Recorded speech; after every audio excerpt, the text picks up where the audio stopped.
folks, welcome back to the channel, your home for all content Lord of the Rings home. The day of Thorin's kit reveal is here, so I'm just going to intro this little bit before we go through the kit. We're going to talk about what obviously everybody wants to know, which is when is it and how do we get it? It's down here at the bottom, so it starts on December 11th. We'll get to that in a second, but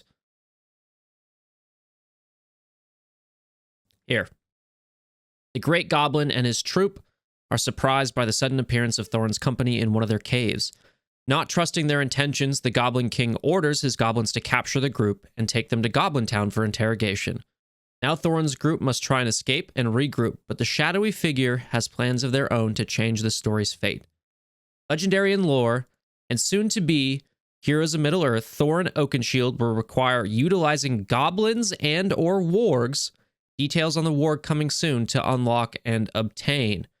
So there you have it. It is a goblin and warg unlock for Thorin Oakenshield. It's coming December 11th here. So 2 weeks from now. So think about how much you want to panic farm there. It's about 3.8 shards a day per hard node farm. We'll talk about what my main account looks like in a minute here. But maybe there's going to be like a warg marquee that comes this first week of December here. Or maybe at the back end of this week here. And that warg will be part of the goblins you can get. But let's just talk about this for a second. Obviously, people who have farmed up goblins, like, you got the bag. Awesome. That is good. You will get a 7-star or very high star Thorin, and that is something to be celebrated. I'm a little disappointed with this particular requirement. And before everybody goes, well, they do this in Swigo, I know that they often require the opposite faction to unlock legendaries in Swigo. It just confuses me a little bit as to why they're doing it this early in this particular game, in this particular state of the game. I think this is sort of an alienating move and not a player-friendly move, I would say. A player-friendly move is, again, using the team that you're going to be using with Thorin or related, right, to do the unlock, kind of like Elrond with elves. I think that is a player-friendly move. This is not that. So maybe they're just ripping the Band-Aid off here. I'm not a big fan of this. Let's talk about what my main account looks like here. So here are my goblins. I have been farming them up just because I wanted to get goblins up, but I was hoping that Great Goblin was going to be moved to a node soon, which maybe he will be. That's another reason that I'm not a big fan of this particular unlock requirement. There are 5 goblins, and one of them is gems only. And so the reason I don't like about that, the reason I don't like that is because I still think there should be some opportunity for free-to-play players to get the legendary first time around if, like, they just, got luck of the draw. Can't really do that here because Great Goblin is only, premium currency. So I don't know. Not a fan of that move. Probably going to have to double farm, like do 1 or 2 refreshes a day on Chef just to get this final 100 shards. We have 2 weeks, and in like 14 days, if you just farm a hard node, you get like about 50 something shards, I think. So use that as sort of a baseline. It's about 50 shards until the event starts if you hard node farm every day. And so I'm going to double that, obviously get me to 130. Sounds like the warg might be there too. I don't know if I'm going to be able to get Great Goblin up. I'm going to try. It doesn't make sense to just do goblins without their leader. So that's another interesting thing. I'm not worried about Grimpa. He's on a guild node, so I'll just start farming that now, basically.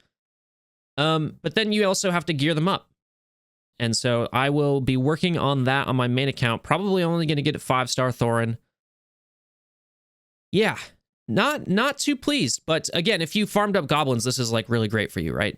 But I just don't think this is the most player-friendly move, I would say.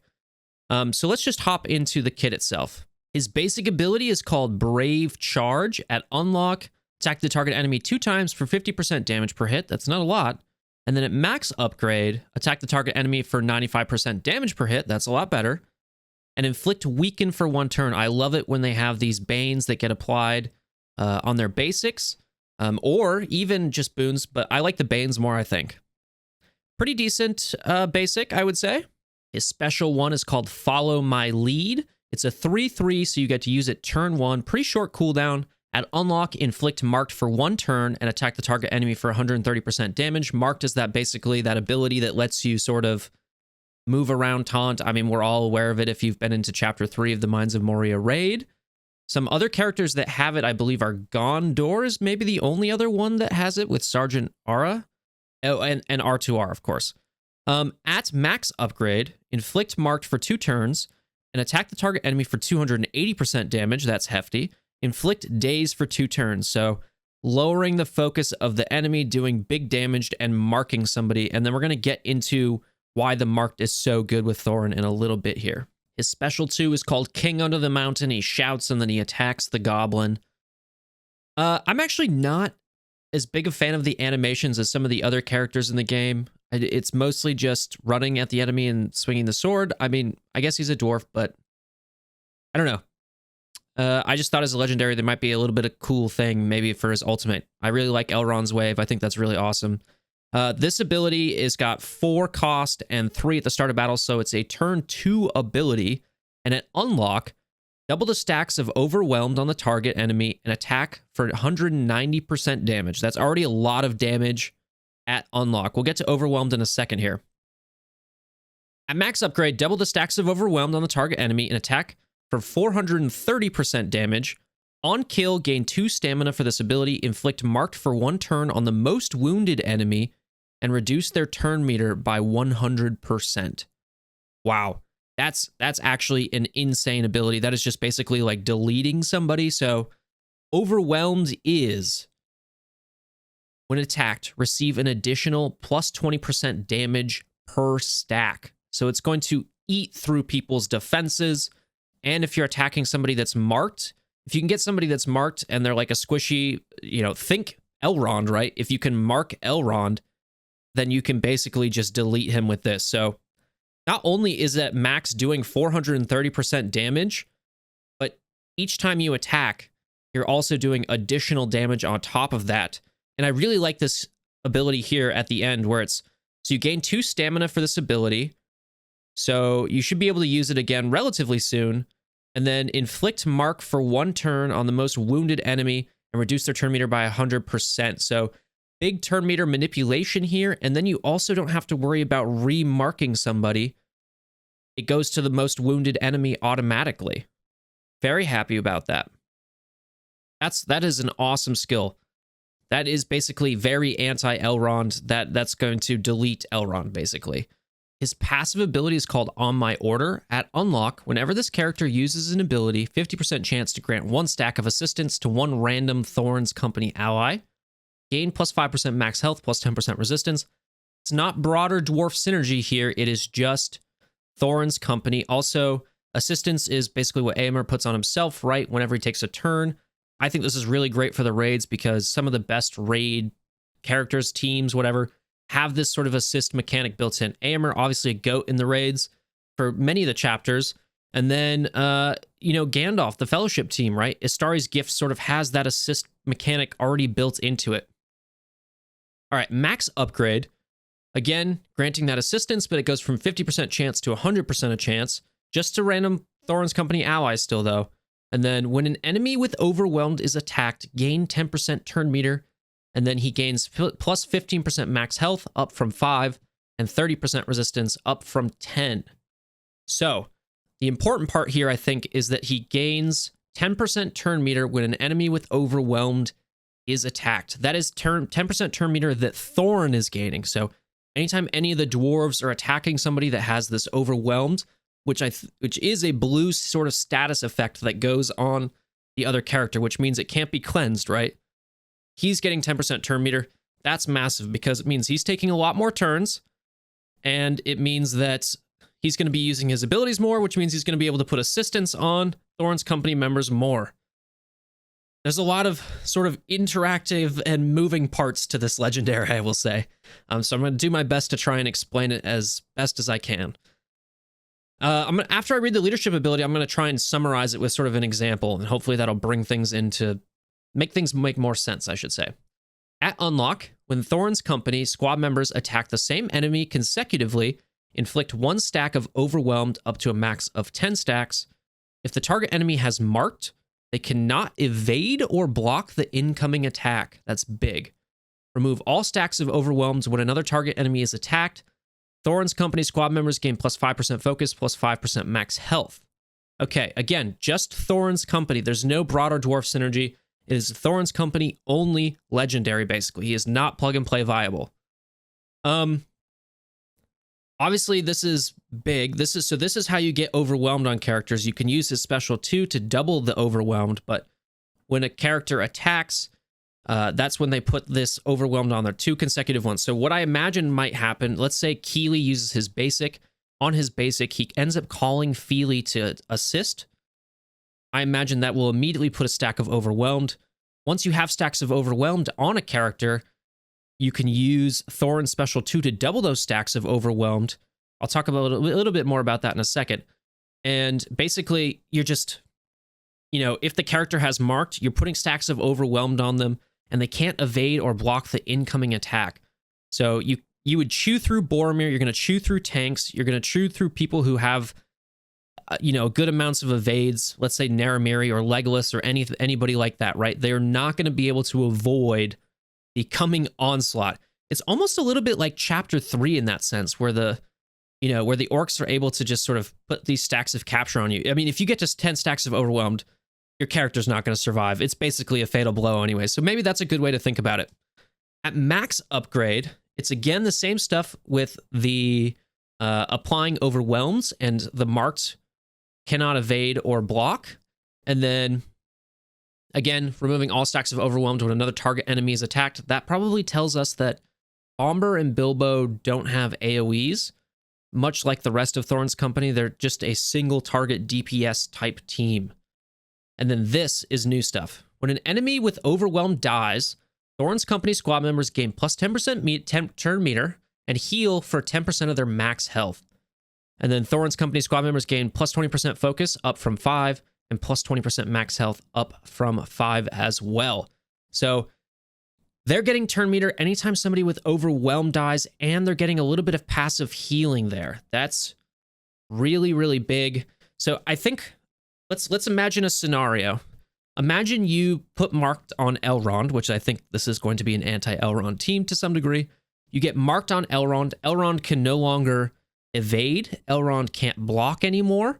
So as long as he has marked, I think you're pretty much good to go. You can obviously cleanse marked, and then you're just laying into Elrond. Every time somebody attacks, after he gets overwhelmed, that second attack is going to apply that overwhelmed. People are just going to continue to keep attacking. If Thorin uses his special 2, it's going to double the overwhelmed. The reason I think that part is included in his special 2 is basically you want that to be the killing blow, right? So he's going to double the stacks of overwhelmed, which means you're going to be taking a lot more damage. Plus that special 2 at max is like 460% damage. I imagine Thorin's are going to have like a massively high offensive stat. So that's going to be the killing blow there. Then you're going to get 2 stamina back on that particular ability. And then while he's using all of these abilities, right, he's handing out assist. And then, people are getting turn meter. He's getting turn meter mostly. You get a turn meter, a little bit of turn meter when you kill an enemy with overwhelmed. Something I'm actually pretty curious about is what the interaction is for Chapter 2 and Chapter 4, right? I imagine you would, like, that part of his leadership ability where you get 10% turn meter and 10% max health heal when an enemy with overwhelmed dies. It probably doesn't trigger when the cave troll is toppled or when the Balrog is flinched, but I guess we'll sort of wait and see. So you might not be able to use that part of his leadership ability in the raids, but either way, this is going to be pretty massive. So one thing that might be able to counter this is you just basically don't let marked do its thing, right? You don't have to worry about counters from Bifur because that comes from his leadership. So you're always going to be attacking the target you want to attack. So the idea is you mark them, get them overwhelmed very, very quickly, get all their stacks up. You're getting assists, and then Thorin is going a bunch, and you basically delete somebody. Then, because if you delete somebody with his special 2, you just basically move the marked to the lowest or the most wounded next person. Then you can kind of just keep the train going, right? So that's basically how I'm imagining it works. This is a very legendary kit. There's not broader dwarf synergy, which I'll talk about it in my summary in a little bit here, but yeah, there's just not a lot of broader dwarf synergy. He's not very plug and play friendly. You need Thorin's company. This is a Thorin's company. This is a cookie cutter team. This is what you want, right? Okay, so to sort of summarize where I'm at, how I'm feeling about Thorin. Some people have pointed out essentially that Great Goblin, getting him to be up, getting shards for him is actually cheaper than just a random marquee, which is good.